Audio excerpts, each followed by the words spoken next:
Hi, this is Dr. Carl Goldkamp. If you're interested in learning about the ketogenic diet like I was, to save my own life, then this is probably the podcast for you. 8 years ago, I knew nothing about it.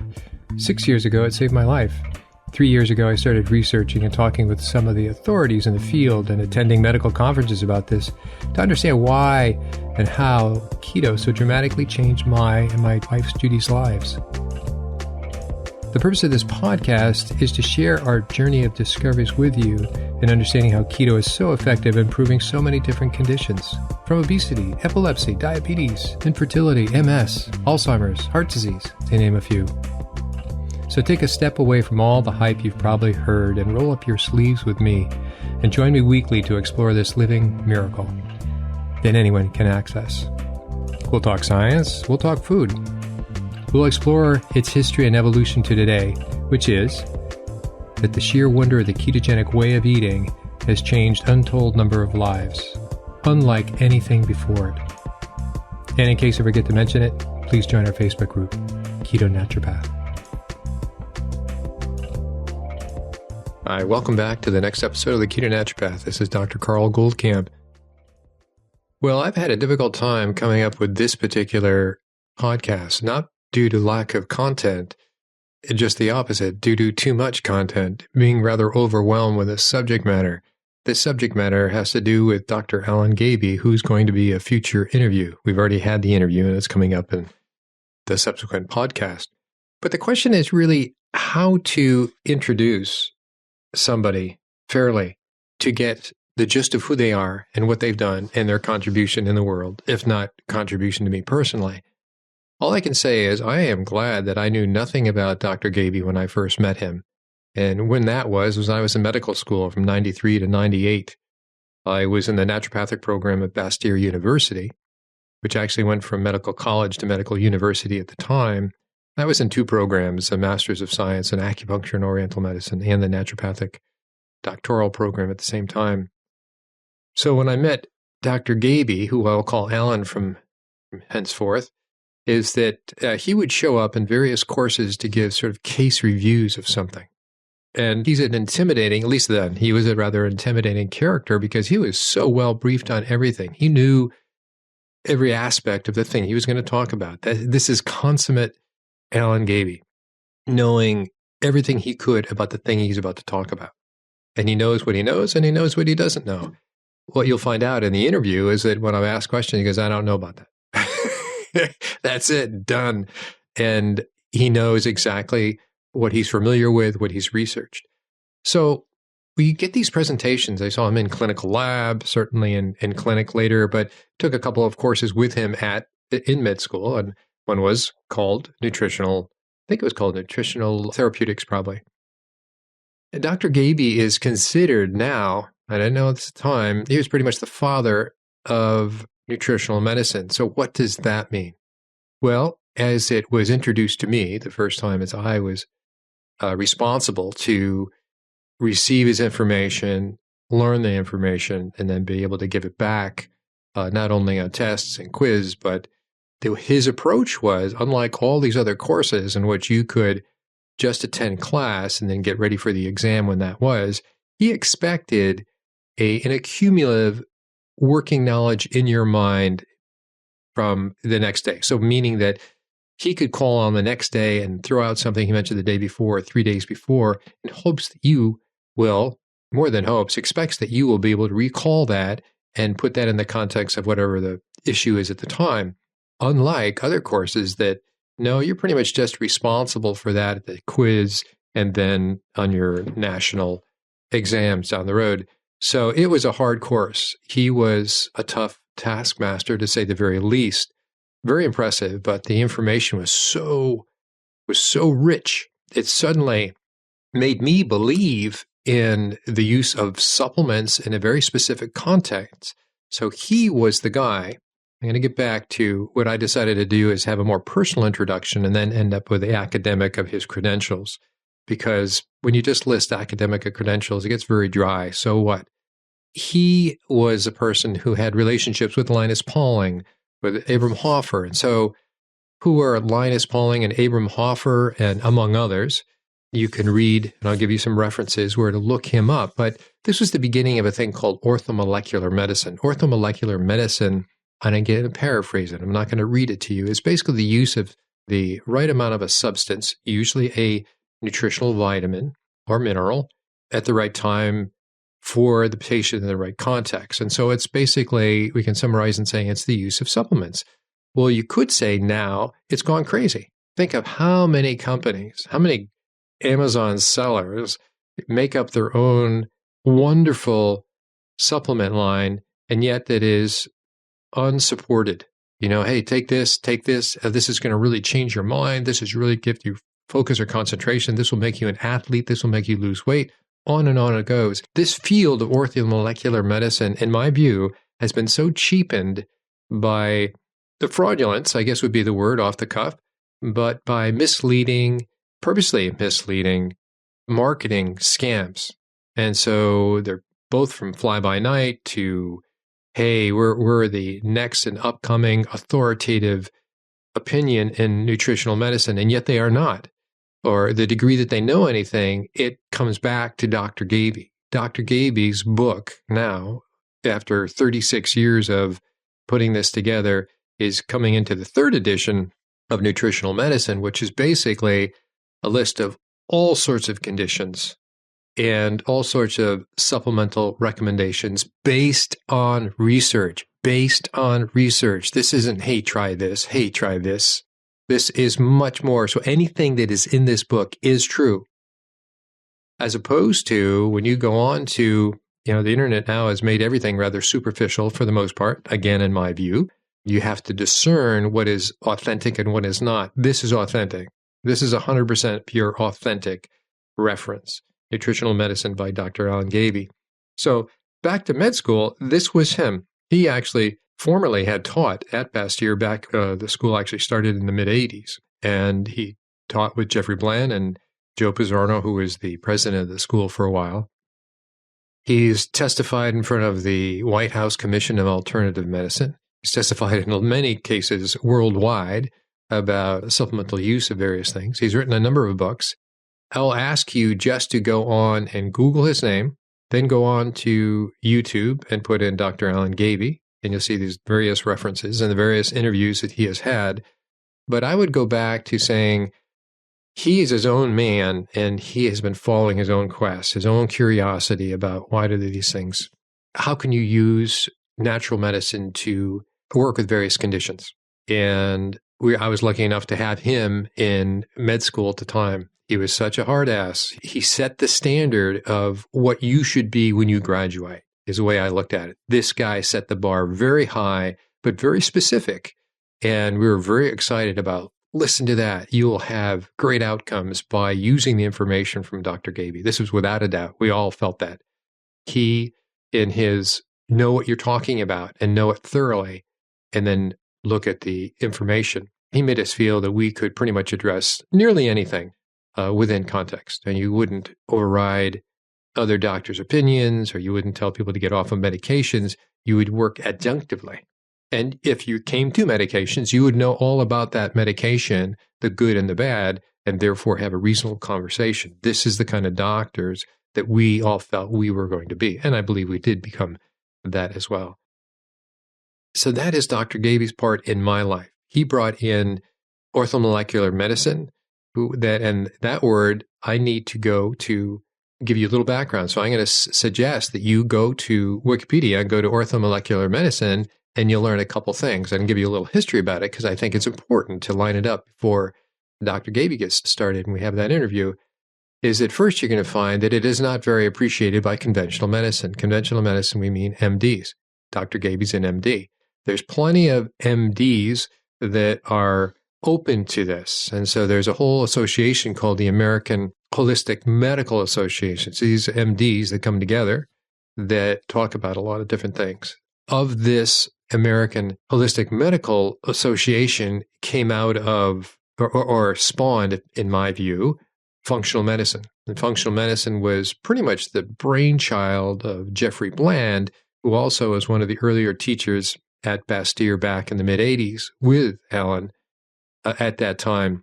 He then has grown on to this whole sort of phenomenal institute in itself. But this was the cradle from which these inspirations came and where this research started. So why I'm presenting it this way is that when people are looking for honest answers, what do we know? What do we not know? Can somebody tell me that?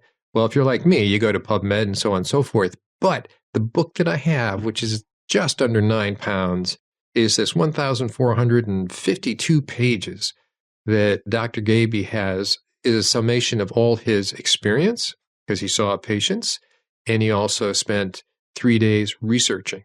This is how he put this together. And this is why it's unique.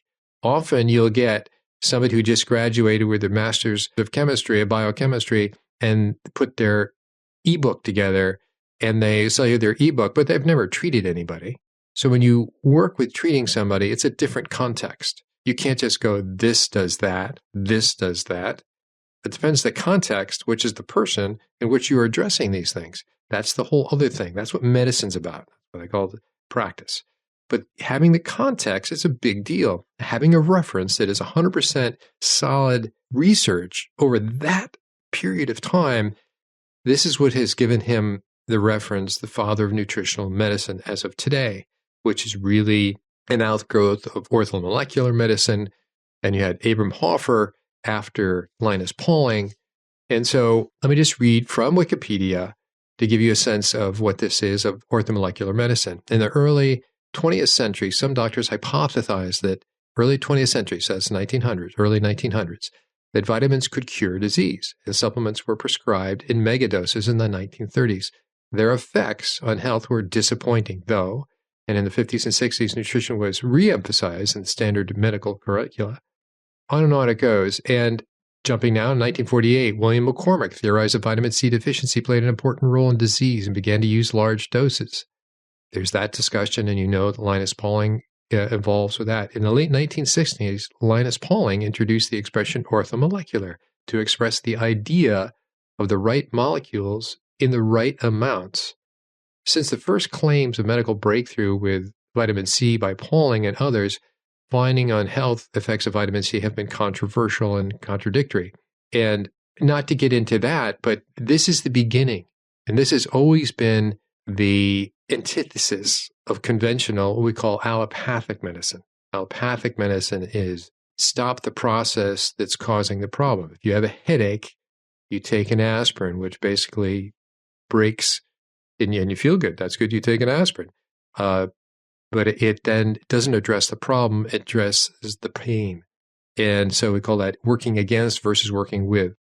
According to Abram Hoffer, orthomolecular medicine does not purport to treat all diseases, nor is it a replacement for standard treatment. A proportion of patients will require orthodox treatment. A proportion, and Abram Hoffer is also an MD, and he's passed. And he is considered the father of orthomolecular medicine, and obviously had his relationship with Linus Pauling as well. But it goes on from there. So I suggest that you go and look at that, and it goes into orthomolecular psychiatry. And if you've listened to my past podcast, you'll see that when I get into these other areas, I've talked about schizophrenia and bipolar and so on and so forth, and things that you could do for that. What am I referring to? Well, in part, the roots of some of those conversations come from orthomolecular medicine. Not hard and dry. Some of what I present is a little more speculative, looking more into the genomic world and are there things that we can address? Is it reasonable? Can you do this? It's not the foundation of 100% solid information that Dr. Gaby gives you in his book, Nutritional Medicine. It is the book that anybody who has an interest, it's now in 37 different medical schools worldwide in different languages, but this is the tome of this is what we know. We can build from this on that, and he is continually doing that. He's coming out with a third edition as well, but he also has a searchable ebook version of that. So for anybody who's thinking about ordering it, and I'll put a link in the show notes to that, order the ebook. One, the cost of shipping, so says Ellen, has become so astronomical that makes it not, unless you're going to pay it out of pocket, really expensive from the United States, unfortunately. But the ebook is searchable, and you can begin there, and it's huge, obviously. You've bought it. It's the encyclopedia of nutritional medicine. So this is the definitive source for what does exist, what is. You can check by condition and you can check by supplement, we'll say, orthomolecular substance if you feel better about that. But this is the foundation upon which you then can build your idea of things that are used, because now you know. You don't have to be chasing the next new thing. And when I say chasing the next new thing, it does sort of irk me to no extent when I hear something about, oh, the nootropic. Hey, this nootropic, it's going to change your mind. It's going to absolutely. I think those things may have a small and incredible claim, but as I find, and anybody who's been through all of our courses, we look at your context. We look at your context in nutritional deficiencies. We look at more than basic labs. We look at intracellular. We look at genomic. So we go beyond, I need to know the context of you before I get into, and I find that often when people have, now back to me for a second, this whole idea of getting into low-carb keto, why they have a problem. Well, the problem is usually about a nutritional deficiency. You've heard me talk about the famine in Holland at the end of the war and all the lessons we've come from it. Clearly, that was nutritional deficiencies imposed upon a huge group of people. And then we go, well, what happened? What happened to that group of people? What happened to the kids that were born then? And then there are subsequent kids. I find it very fascinating, but it's back to nutritional deficiencies on a per-person basis. It's a famine. I think we've come forward in time and we now have more invisible famines. We do have invisible famines, nutritional deficiency due to the crap of food, of processed food that's out there that really offers us nothing but calorie. They're calorically dense and nutritionally empty. And so consequently, we are those same people. We have the calories, but we don't have the nutrition. So consequently, we have all these other disorders and conditions that are induced from our diet because we don't eat real food anymore. This is just who we are today, certainly in the United States. And so consequently, this famine of nutritional deficiencies is still with us. And then you can get into environmental toxins and so on, a different rabbit hole. But this is it. So this is why it is so important and more important than it was back in the early 1900s. Back then, at least food was, for the most part, real food. It wasn't highly processed, didn't have all these additives and colors and preservatives, quote unquote preservatives. And your water was clean for the most part. Things have changed.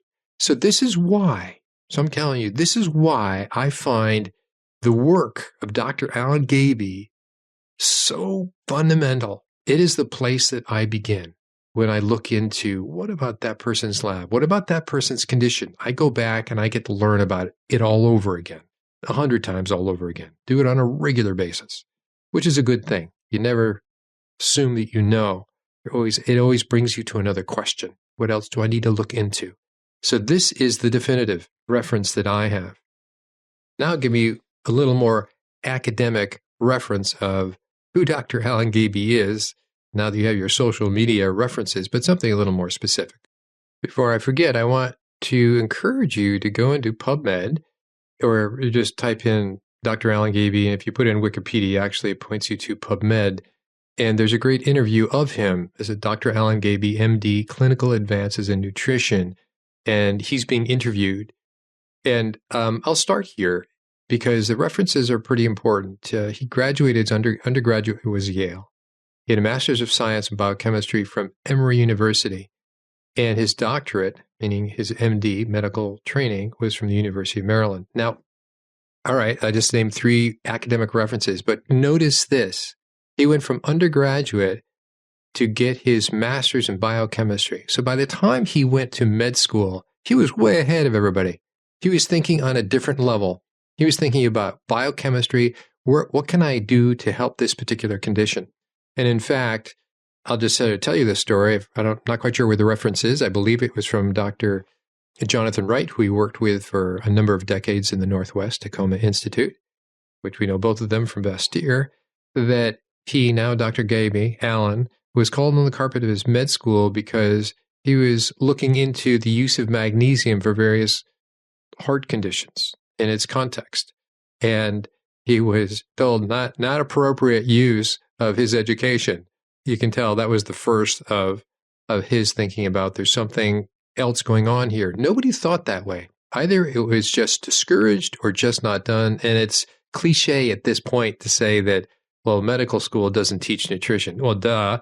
And so consequently, here you have somebody that not only was interested in nutrition, he spent a couple of years in his master's degree getting biochemistry and then brought that with him, obviously, when he went into med school. So he was off on a whole different angle, whole different tangent, a whole different way of looking at things from the very beginning. He was influenced back then by Linus Pauling and Abraham Hoffer, and he got to know these people as well.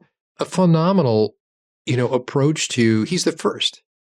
He hooked up with Jonathan Wright at the Tacoma Clinic, who thought a lot like him. And these two guys together, these two doctors together, then started having a series of presentations to other doctors in nutritional medicine. So they would go, it was a 4-day. I never attended those. I was in med school. I didn't have time to break away.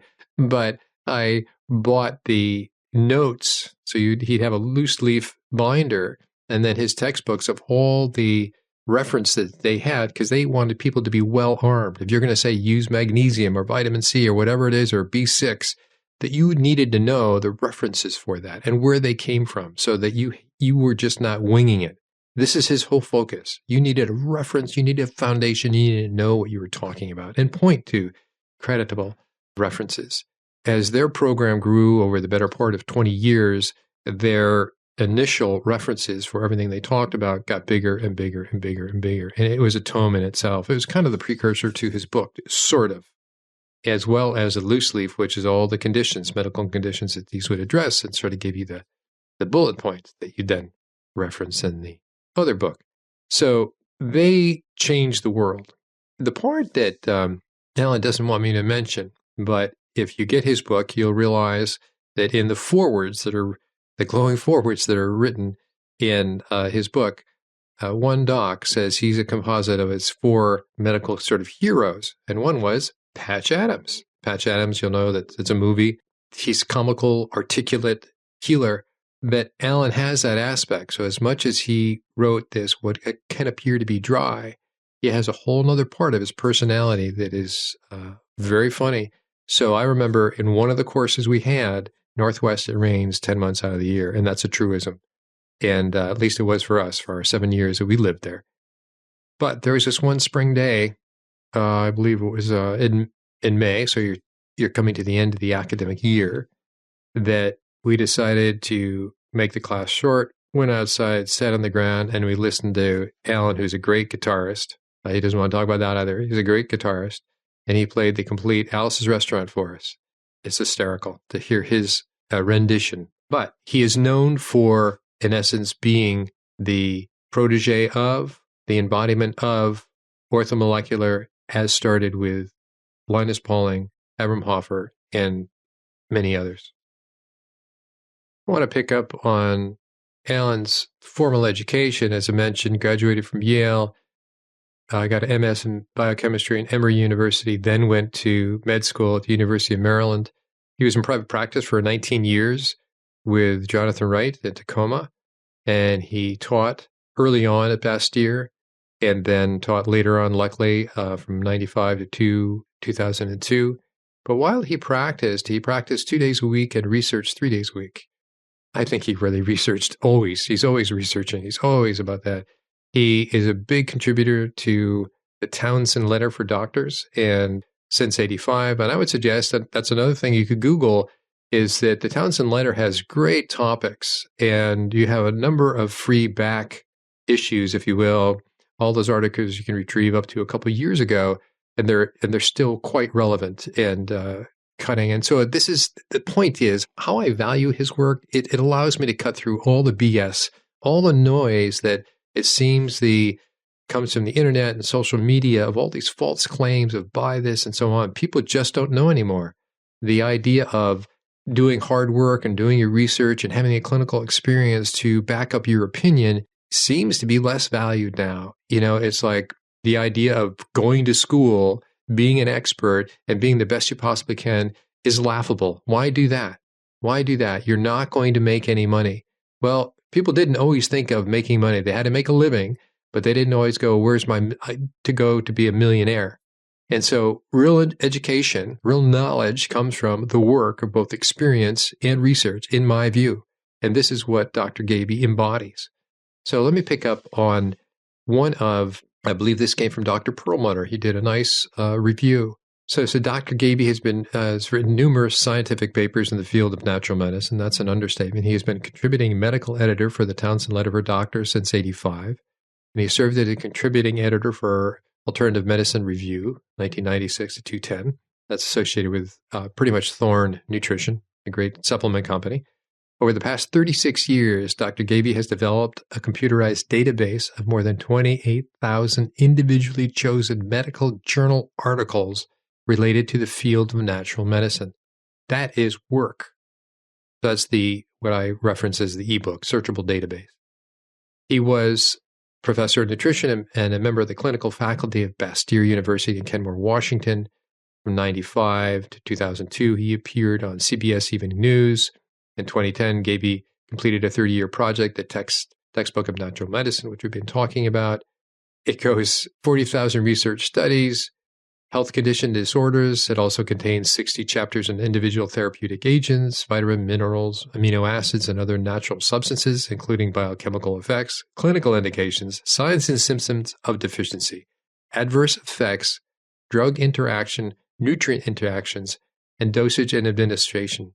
Chapters on fundamentals of nutritional medicine, including dietary fundamental, food additives, reactive hypoglycemia, food allergies, sublaboratory hypothyroidism, etc., etc. This book is not just for medical experts, by the way, so push that aside. Actually, most of the people who buy this book, and by the way, I bought it for $500. It's now under $200. What was I thinking? Okay, it's excellent.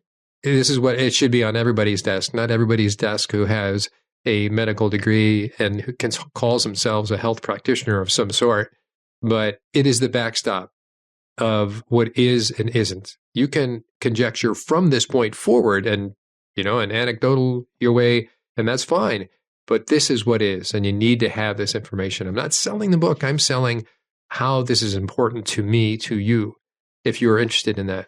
And so you would think, hey, this is Dr. Carl Goldkamp, the keto naturopath. Why aren't we talking about keto with Dr. Alan Gaby?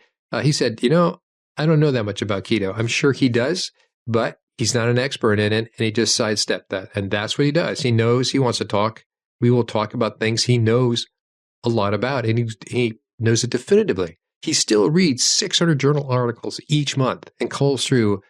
The thing about that, let's just look at that variable for a second. When you read a research article, most people go onto PubMed, they read the abstract, and they go to the last 2 lines of the abstract, which will give you the conclusion, and that's it. But you don't know if the study was done correctly. You don't know if the conclusion is correctly drawn from the setup of the research. And so it takes an eye to understand how to read research, not just to collect all these articles, but to say, that was a stupid one. That was, no, wrong conclusion, doesn't make sense. Obviously, you call out the ones that are conflict of interest and so on and so forth. But this is ongoing. This is the kind of work that comes from a generation that said, there is work to do. You work hard and you become the expert. He worked hard, became the expert in a consciousness that had always been there. What about diet, right? It's an old, back, the ketogenic diet came out of fasting. Why was fasting? And we talked about that way back, the history and the evolution of the ketogenic diet. But this is another evolution that came out of the idea of what about nutrition? How can we bring this forward in the development of the orthomolecular medicine? So he's been interviewed with Dr. Oz, and so on and on and on. What I would say is that if anybody is really interested in health, they need to have this on their desk. And in the very least, you can use the searchable database and put in, I have osteoporosis, and it will start there and will give you an idea of what else you might want to look into.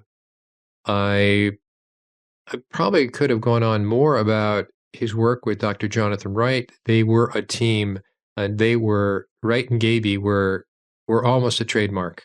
They were a brand in themselves, and they were doing things that nobody else was doing. So he's just such a model to follow. Obviously has my appreciation, and I'm so glad I did not know the value of Dr. Alan Gaby before I met him.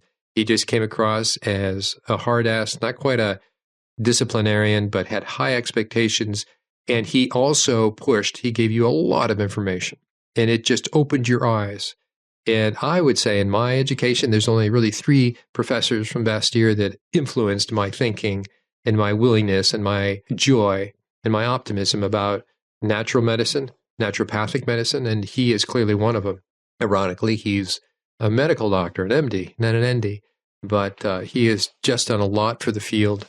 So we will begin next time with interviewing Dr. Gaby on various issues, and I will probably interject in some of these issues, why these issues are important to know about. Okay? So till next time, looking forward to talking to you. Bye-bye. Hi, this is Dr. Goldkamp. I just wanted to encourage you to send in your questions to drgoldkamp@ketonaturopath.com. Many of you have, and so what I've done with these questions that I've gotten back to most of the people I email, but some of the questions that were so good, and if they were overlapping to other questions, I would combine them and try to put that into the topic of a podcast, either via one of the micro topics that are covered in an interview. As you know, we cover a lot of topics in a given interview, or some of my own sort of reporting, if you will, on some of these issues. So please keep the questions coming. Feel free to send in an email, and I will get back to you. Stay listening, send in your questions, and I will definitely get back to you.